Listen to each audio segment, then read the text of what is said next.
Let me show you a little more of that amazing Hungarian botanical garden that's just 20 minutes from the capital, Budapest. We've done a few stories on greenhouses here on The Garden Gurus before, but few are as impressive as this. So I thought I'd take the chance to show you one of Europe's very best greenhouses, and inside you'll find a number of beautiful plants from around the equator. The palm house is absolutely spectacular and one of Europe's oldest, built back in 1865. Now, it was built to house palms, which are considered to be so exotic that people would have come from far and wide to experience these amazing plants that come from equatorial regions.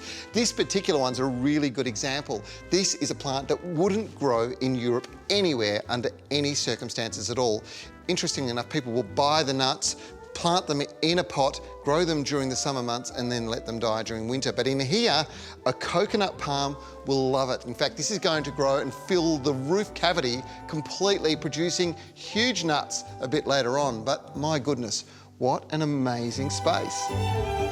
It's not just palms. The conditions inside allow for a number of plants that are not native to the area to be grown, such as avocados, coffee, papaya and bananas.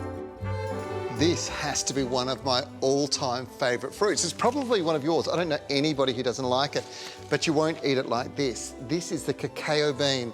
Of course, from cacao, you end up with chocolate.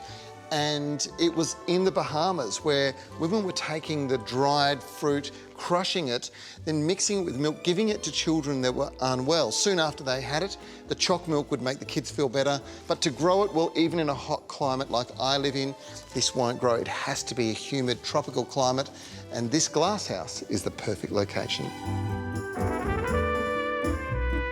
Just outside the glass houses, you will find a surprisingly productive garden for one that's about to go into winter dormancy. This is the Japanese kaki fruit, or persimmon, as many of us will know it. It is absolutely stunning. You can see the beautiful autumn colours now. Well, all the foliage will drop, leaving that fruit hanging just like lanterns glowing in the night.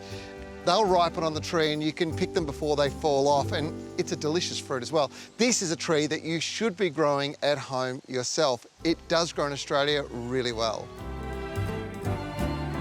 The collection of plants that have been introduced here from Asia is amazing, and if you're taking a look at this one, you might be thinking, I've lost the plot, because that's the kiwi fruit, right? Well, here's a great marketing story. You see, the Kiwis, a long period of time ago, took the Chinese gooseberry to New Zealand, grew it in the Bay of Plenty, grew them so well that they then sold them across the world as kiwi fruit. None of us knew any better, except for the people here in this botanical garden, because they've got some amazing specimens growing, producing lots of fruit. It doesn't matter what kind of day you've got, even if it's rainy, make sure you head out of the glass houses and explore the middle of the garden.